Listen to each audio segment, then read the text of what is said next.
According to the latest official GDP figures released by China, the country's economy surpassed expectations in the first quarter of 2023. The data reveals that there was a 4.5 year-on-year growth in GDP, which is higher than expected.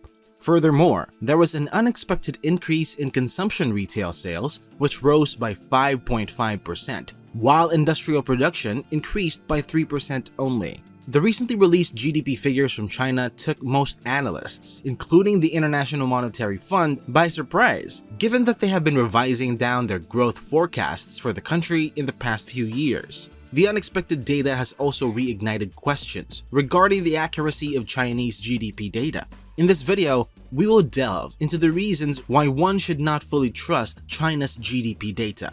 However, this does not negate China's impressive growth, often referred to as a miracle. Even if the latest GDP data may be slightly inflated, it is still undoubtedly positive news for the Chinese economy.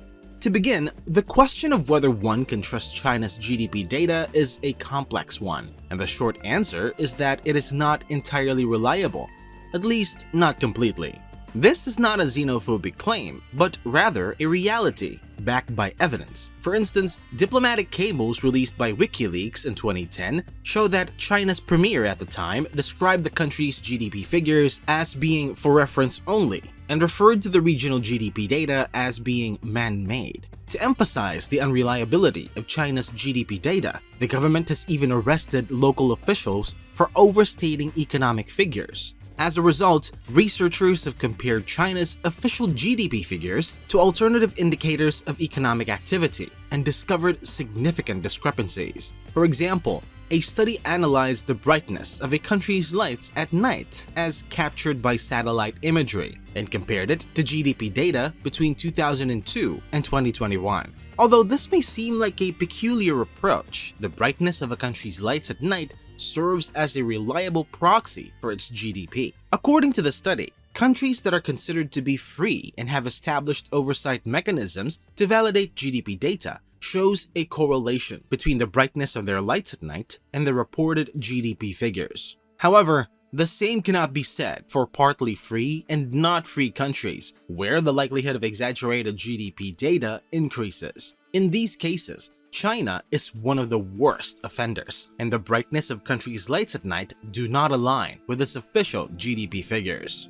Based on the brightness of its lights at night, China's actual GDP growth over the past 2 decades have been estimated to be around 175%, which is significantly lower than the official GDP figures that claim a growth rate of about 375%. It is essential to note that this study is just one example, and other research utilizing alternative indicators such as shipping rates have shown less discrepancy with China's official GDP figures. Nevertheless, the question remains, why does China inflate its GDP data?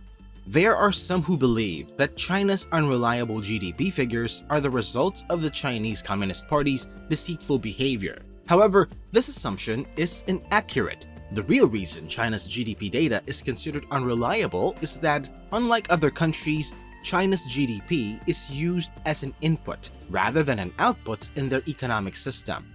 In most countries, statistical authorities measure GDP growth as an output at the end of the year, recording the difference in economic activity from the previous year. Unlike most other countries, China's central government sets GDP targets for regional governments at the beginning of the year, rather than measuring it at the end of the year. The government often sets high targets to maintain low unemployment rates and impress international markets. Local governments are then tasked with finding ways to meet these targets, even if it means artificially stimulating growth. Local governments typically accomplish this by borrowing heavily against the value of their land sales and investing the funds in costly infrastructure projects. The local government's investments in infrastructure can result in unsustainable debts, even if the region does not require the new infrastructure. However, since infrastructure counts as investment and is a component of GDP, it increases the GDP. As a result,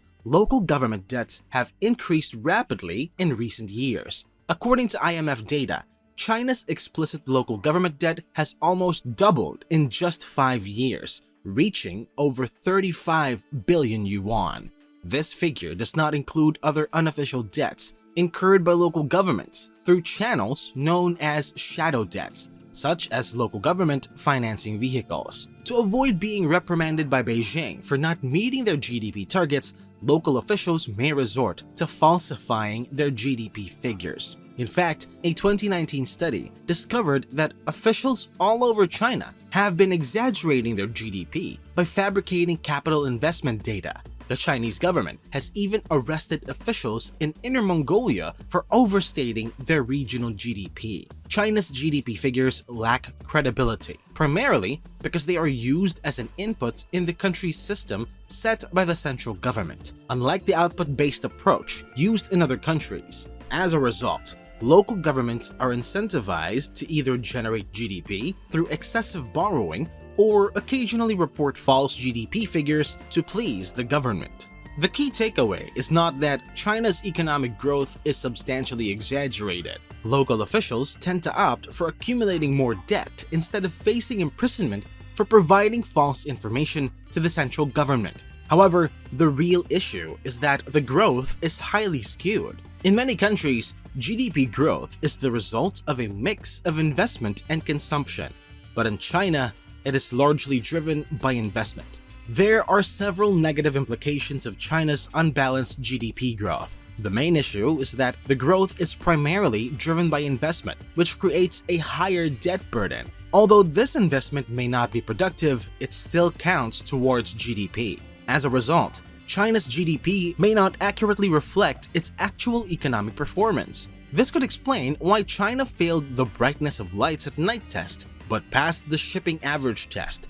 Consumption and disposable income are relatively low, so the average citizen doesn't use enough electricity to light up the night. However, there is still strong shipping activity due to the high level of investment and construction. Despite the potential overstatement of China's headline GDP figure of 4.5%, the recent data shows positive signs for China's economy. The increase in retail sales of 5.8% year-on-year and 10.6% in March indicates that consumption is driving most of the recent growth, which is good news for the CCP. They have been trying to increase the share of GDP contributed by consumption to address the unbalanced nature of China's growth. China's focus on selling in their domestic market is partly due to the challenges they face in exporting to other countries. The United States is trying to reduce their dependence on China, and European growth is lagging. Although China's GDP numbers should be taken with a grain of salt, they are not completely unreliable. What do you think? Is China somehow not being fully honest with their GDP data? Comment your thoughts below. Thank you so much for watching. If you haven't already, hit the like button, subscribe to the channel, and turn on notifications to stay up to date with our latest uploads.